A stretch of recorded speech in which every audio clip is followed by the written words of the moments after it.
जय सिया राम साथियों। आज हम बात करने वाले हैं जीवन की सीख। हाँ, तो हम आगे बढ़ते हैं। एक समय की बात है, एक जंगल में सेब का एक बड़ा पेड़ था। एक बच्चा प्रतिदिन उस पेड़ पर खेलने आया करता था।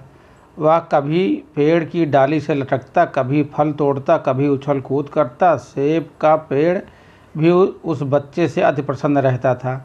कई वर्ष इस तरह बीत गए। अचानक एक दिन बच्चा कहीं चला गया और फिर लौट के नहीं आया। पेड़ ने उसकी प्रतीक्षा की, पर वह नहीं आया। अब तो पेड़ उदास हो गया था। काफ़ी साल बाद वह बच्चा फिर से पेड़ के पास आया, पर वह अब कुछ बड़ा हो गया था। पेड़ उसे देखकर बहुत प्रसन्न हुआ और उसे अपने साथ खेलने के लिए कहा, पर बच्चा उदास होते हुए बोला कि अब वह बड़ा हो गया है, अब वह उसके साथ नहीं खेल सकता। बच्चा बोला कि अब मुझे खिलौने से खेलना अच्छा नहीं लगता, पर मेरे पास खिलौने खरीदने के लिए पैसे नहीं हैं। पेड़ बोला, उदास ना हो, तुम मेरे फल सेब तोड़ लो और उन्हें बेचकर खिलौने खरीद लो। बच्चा खुशी खुशी सेब तोड़ के ले गया, लेकिन वह फिर बहुत दिनों तक वापस नहीं आया। पेड़ बहुत दुखी हुआ। अचानक बहुत दिनों के बाद बच्चा, जो अब जवान हो गया था, वापस आया। पेड़ बहुत ही खुश हुआ और उसे अपने साथ खेलने के लिए कहा, पर लड़के ने कहा कि वह पेड़ के साथ नहीं खेल सकता। अब मुझे कुछ पैसे चाहिए, मुझे अपने बच्चों के लिए घर बनाना है। पेड़ बोला, मेरी शाखाएं बहुत मजबूत है, तुम उन्हें काट कर ले जाओ और अपना घर बना लो।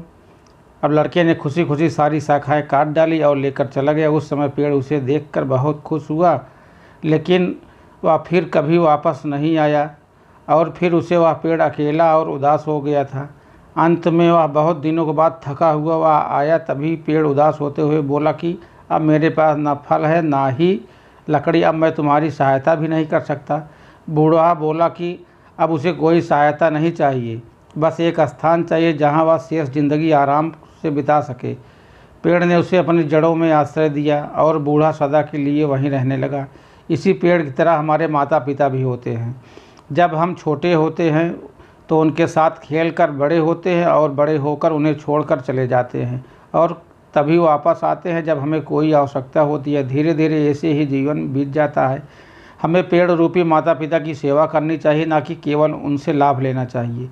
उस पेड़ के लिए वह बच्चा बहुत महत्वपूर्ण था और वह बच्चा बार बार आवश्यकता के अनुसार वह उस सेब के पेड़ का उपयोग करता था, ये सब जानते हुए कि वह उसका केवल उपयोग कर रहा है। इसी प्रकार आजकल हम भी हमारे माता पिता की आवश्यकता के अनुसार उपयोग करते हैं और बड़े होने पर उन्हें भूल जाते हैं।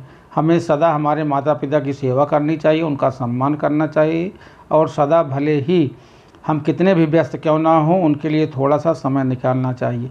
जय सिया राम। अगर वीडियो अच्छी लगी हो तो चैनल को सब्सक्राइब ज़रूर करें। जय।